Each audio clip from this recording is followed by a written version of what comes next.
Hello students, doctor भावना ग्रोवर। हम बात कर रहे हैं ध्वनि प्रदूषण के बारे में। हम बात कर चुके हैं कि ध्वनि प्रदूषण क्या है, इसकी परिभाषा क्या है, किन किन कारणों से ध्वनि प्रदूषण हो सकता है और इस ध्वनि प्रदूषण के क्या क्या दुष्परिणाम हो सकते हैं। इन दुष्परिणामों में हम मनुष्य पर पड़ने वाले प्रभावों के बारे में बात कर रहे थे, जिसके अंतर्गत हम श्रवण संबंधी समस्याओं और मनोवैज्ञानिक जो प्रभाव हैं उनकी बात कर चुके हैं। अब हम बात करेंगे ध्वनि प्रदूषण के कारण होने वाले शारीरिक प्रभावों के बारे में। तो ध्वनि प्रदूषण के कारण हमारे शरीर के विभिन्न अंगों की जो सामान्य क्रियाविधि होती है या क्रिया प्रणाली होती है उस पर बहुत ज़्यादा नेगेटिव इम्पैक्ट पड़ता है, जिसे हम धीरे धीरे महसूस भी करते हैं अगर हम लंबे टाइम तक ध्वनि प्रदूषण वाले एरिया के अंदर रहते हैं। तो एक एक करके बात करते हैं अलग अलग अंगों में होने वाली परेशानियों के बारे में। सबसे पहले हम बात करते हैं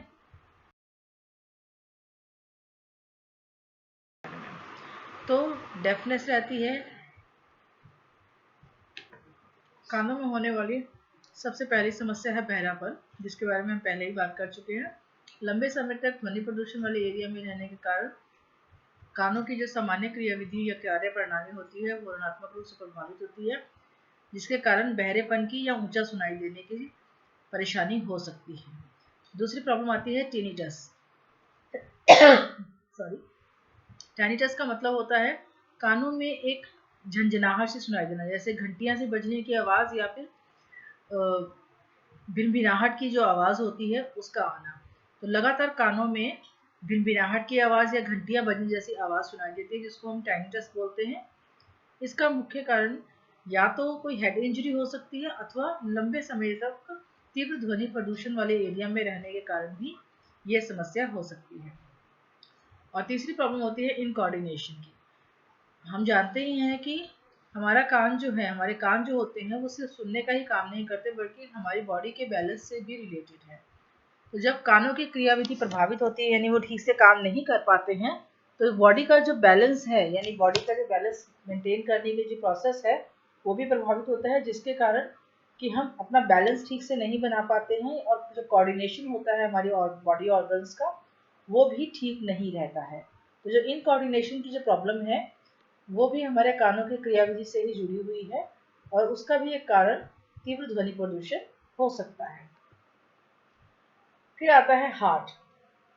तेज ध्वनि प्रदूषण वाले एरिया में रहने पर हार्ट पर बहुत तरह के नेगेटिव इम्पैक्ट्स पड़ते हैं। ये बात तो आप सभी ने नोटिस की होगी कि अचानक से अगर हम आराम से बैठे हुए हैं और अचानक से कोई बम फटता है या कोई बहुत तेज साउंड होती है तो हम बुरी तरह से डर जाते हैं। और लंबे टाइम तक अगर मान लीजिए कहीं बहुत ज़्यादा लंबा लाउड स्पीकर के बहुत पास या हम किसी म्यूजिक सिस्टम के जो आउटलेट स्पीकर होता है उसके अगर हम बहुत पास बैठे हैं तो हमें घबराहट सी होनी महसूस होने लगती है, दिल घबराने लगता है हमारा। तो उसका कारण क्या होता है कि तीव्र जो साउंड होती है वो हमारे दिमाग और हमारे दिल दोनों के लिए ही बहुत ज़्यादा खतरनाक होती है। सबसे पहली बात है कि लंबे समय तक ध्वनि प्रदूषण वाले एरिया में रहने पर जो हार्ट अटैक का जो खतरा है वो कई गुना तक बढ़ जाता है। यानी दिल का दौरा पड़ने का जो डर है या खतरा है वो कई गुना तक बढ़ जाता है। अचानक से भी तेज आवाज़ जो है वो भी दिल का दौरे का कारण बनती है, लेकिन लंबे टाइम तक भी तेज आवाज़ या प्रदूषण वाले एरिया में रहने पर भी जो हार्ट अटैक हो सकने का जो खतरा है या परसेंटेज है वो कई गुना बढ़ जाता है। दूसरा आता है पुअर ब्लड सर्कुलेशन, यानी जो हार्ट के जो काम करने की क्षमता है, दिल की जो काम करने की क्षमता है या उसकी क्रियाविधि है उस पर भी नेगेटिव इम्पैक्ट पड़ता है। हार्ट की कार्य क्षमता घट जाती है, जिससे जो ब्लड का सर्कुलेशन है वो यानी ब्लड को हार्ट में अच्छे से ढंग से पंप नहीं कर पाता और ठीक से या पूरी क्षमता से पंप नहीं कर पाने के कारण जो ब्लड है वो पूरे बॉडी में ठीक से सर्कुलेट नहीं हो पाता। खासतौर पर इसका असर जो डिस्टल ऑर्गन्स होते हैं हमारी बॉडी के, यानी हथेलियों और पैरों पर ज़्यादा इसका असर नज़र आता है। फिर हाई ब्लड प्रेशर। लगातार तेज ध्वनि वाले एरिया यानी ध्वनि प्रदूषण वाले एरिया में रहने पर जो ब्लड प्रेशर होता है यानी बीपी होता है वो बहुत ज़्यादा बढ़ जाता है और लंबे समय तक बढ़ा हुआ जो बीपी होता है वो मल्टीपल जो बॉडी के ऑर्गन्स होते हैं उनके फेलियर का रीज़न बन सकता है। फिर आता है डाइजेस्टिव प्रॉब्लम्स। लंबे समय तक ध्वनि प्रदूषण वाले एरिया में रहने पर हमारा डाइजेस्टिव सिस्टम भी नेगेटिवली इम्पैक्ट होता है। डाइजेस्टिव जो जूसेस होता है उनके सिक्रीशन का जो साइकिल होता है वो डिस्टर्ब हो जाता है और भोजन का पाचन जो है वो ठीक से नहीं हो पाता।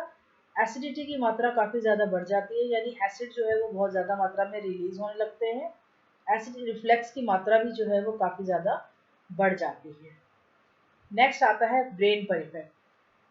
ध्वनि प्रदूषण का ब्रेन पर मल्टीपल नेगेटिव इम्पैक्ट्स होते हैं, जैसे है नर्वसनेस यानी घबराहट होना। ये तो आपने महसूस किया ही होगा कि अगर हम बहुत ज़्यादा तेज़ म्यूजिक सिस्टम के पास लंबे समय तक बैठे रहते हैं तो हमारा जी घबराने लगता है, जिसको हम बोलते हैं नर्वसनेस, घबराहट होना। अनिद्रा भी है, एक बहुत बड़ी प्रॉब्लम है। लंबे समय तक ध्वनि प्रदूषण वाले एरिया में रहने वाले लोगों को अक्सर अनिद्रा की प्रॉब्लम देखी गई है। वो ठीक से सो नहीं पाते और नींद ना पूरी होना और 50 तरह की बीमारियों का कारण बन जाता है। फिर हायर इरिटेबिलिटी, मतलब उच्च तनाव रहता है, चिड़चिड़ाहट रहती है। डिक्रीज एफिशिएंसी, कार्य करने की क्षमता जो होती है वो कई गुना तक घट जाती है। यह इन सब चीज़ों के बारे में हम पहले भी जो मनोवैज्ञानिक प्रभाव हैं उनके अंदर बात कर चुके हैं। फिर आता है लर्निंग डिसेबिलिटीज। सीखने की जो क्षमता है उसके हमारे मानसिक शांति या मानसिक तनाव के स्तर पर बहुत ज़्यादा इफेक्ट पड़ता है। हम अगर हमारा मन शांत है, हम तनाव मुक्त हैं, तो हमारी सीखने की क्षमता ज़्यादा होती है, लेकिन तनावपूर्ण स्थिति के अंदर सीखने की क्षमता घट जाती है। और ज़्यादा ध्वनि प्रदूषण जो होता है तनाव की स्थिति उत्पन्न करता है, जिसके कारण कि जो सीखने की क्षमता या फिर लर्निंग कैपेसिटी है वो बहुत ज़्यादा घट जाती है। नेक्स्ट आता है रेस्पिरेटरी कंप्लेंट्स।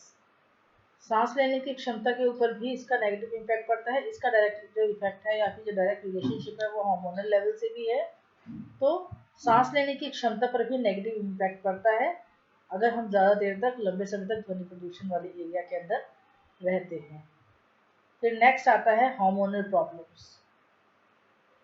मेन इसका रीज़न है जो स्ट्रेस हार्मोन्स होते हैं उनका ज़्यादा मात्रा के अंदर रिलीज होना।